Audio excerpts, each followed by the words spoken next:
Je rédige le compte-rendu. Thierry, votre réunion est maintenant terminée, voire enfin terminée. Vous êtes peut-être soulagé, satisfait ou fatigué. Pour autant, vous allez vous astreindre à rédiger rapidement le compte-rendu de réunion pendant que tout cela est frais, bien en mémoire. Si votre réunion a été animée par plusieurs intervenants, faites-leur valider votre projet de compte-rendu avant de le diffuser. Par ailleurs, vous avez pu décider de déléguer la rédaction du compte-rendu à une autre personne. Dans ce cas, il faudra veiller à ce que celle-ci soit réactive et lui donner une échéance précise de rendu. En l'absence de la nécessité d'une validation externe, laissez décanter votre compte-rendu une journée pour le relire à tête reposée. Vous avez évidemment été vigilant et scrupuleux lors de votre réunion.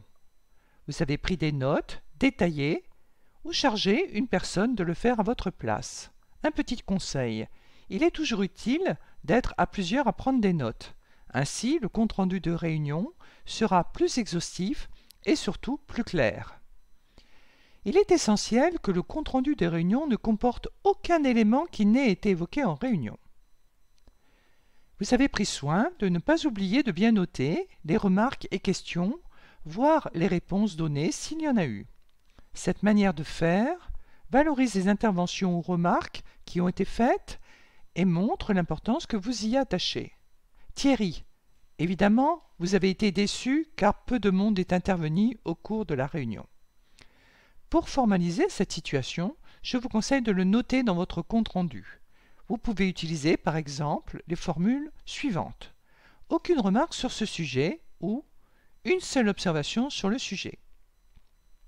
Ne manquez pas de relire le compte-rendu avant envoi afin de vérifier qu'il est fidèle à l'esprit de la réunion tout en évitant de créer des polémiques inutiles.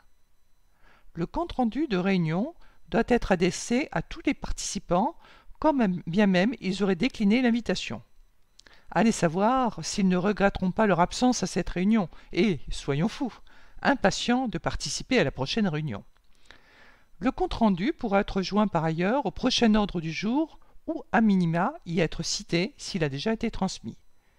Thierry, il est toujours souhaitable d'envoyer régulièrement un questionnaire d'évaluation aux participants de votre réunion et, bien évidemment, d'exploiter les réponses et d'en tirer toutes les conséquences pour votre prochaine réunion.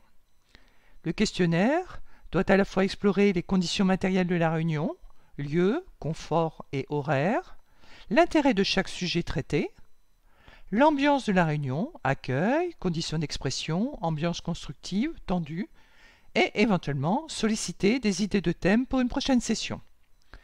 Pour faciliter l'exploitation du questionnaire d'évaluation, il est recommandé de proposer un système de notes de 0 à 5 par exemple, ou de smileys pour exprimer de façon simple la satisfaction, l'insatisfaction ou le mécontentement.